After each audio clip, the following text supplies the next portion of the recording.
Hey, what's up, dev crew? I'm going to do a quick video today, and I want to talk about the whole build versus buy mentality when it comes to software development and how you can potentially be more productive or how you could potentially save more money by weighing these things of buy versus build.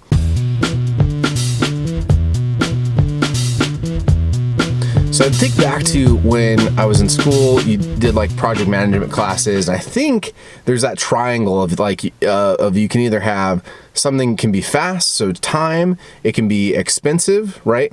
So money, or it can have quality, and you have to basically choose some aspect of these three, if I'm not remembering these three wrong. But I want you to think about this. So I'm in my car. I usually don't do videos in my car, but we're in my car today because I want to tell you about this little part right here. This is called the window trim, or it's called a belt molding on my Honda Civic. And this belt molding I noticed was getting messed up.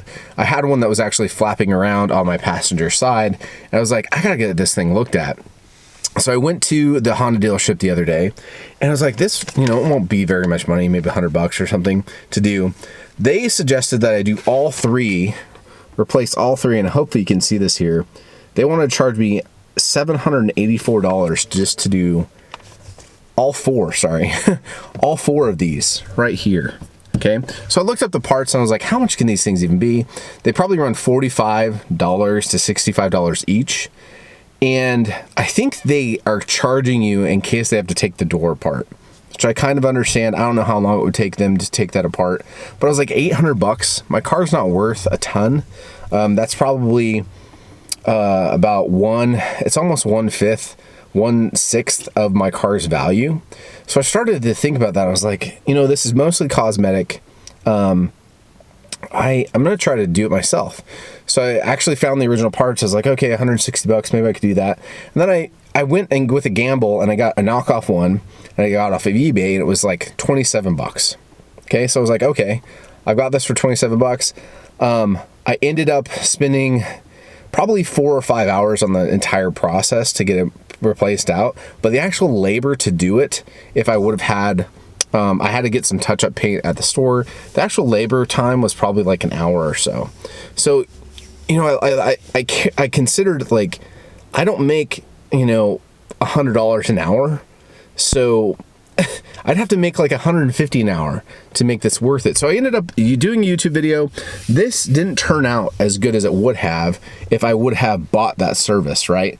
I probably could have got it done for maybe $500 at a different dealership or a different auto shop.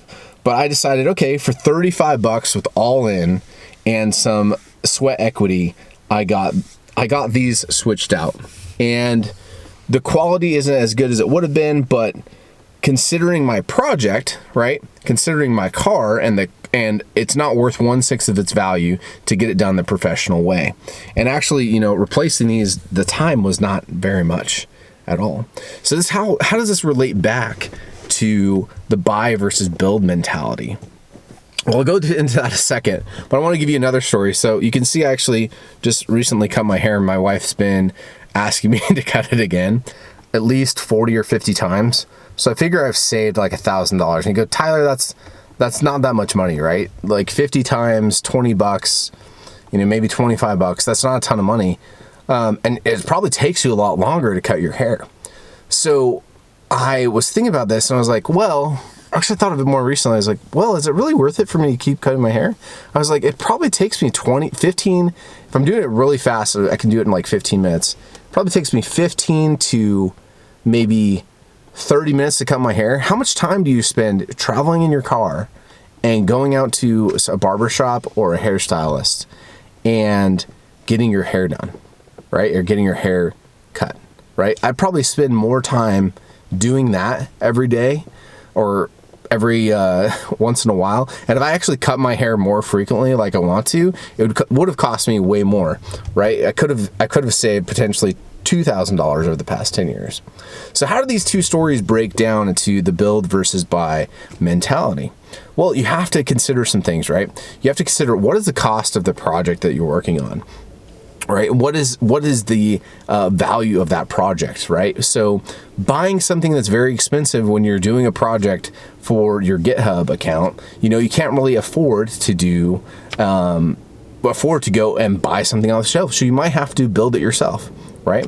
But there's also some other considerations. So if you build it yourself and you're not very good at that certain thing, right? I'm okay at cutting my hair, but I have to be willing to have a okay haircut.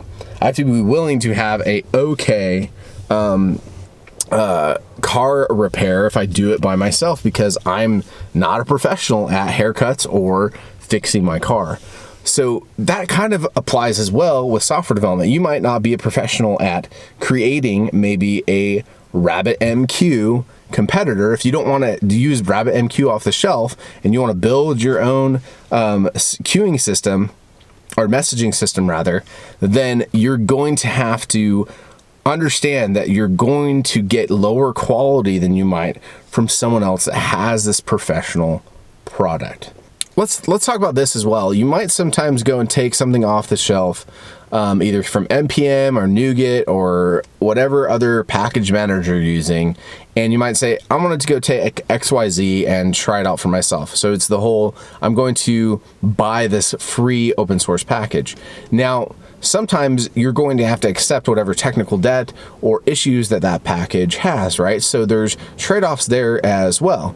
For example, if you go and get your car fixed and you're not getting it fixed at the best mechanic, you might have some issues with said vehicle if you can only afford a cheaper product, right? So you might go open source and you might not go buy a closed source package. You might go open source. So depending on what is available, right? I'm not saying any particular project is bad, but I'm saying depending on what's available in the market, you're going to have to accept the quirks of that product, right?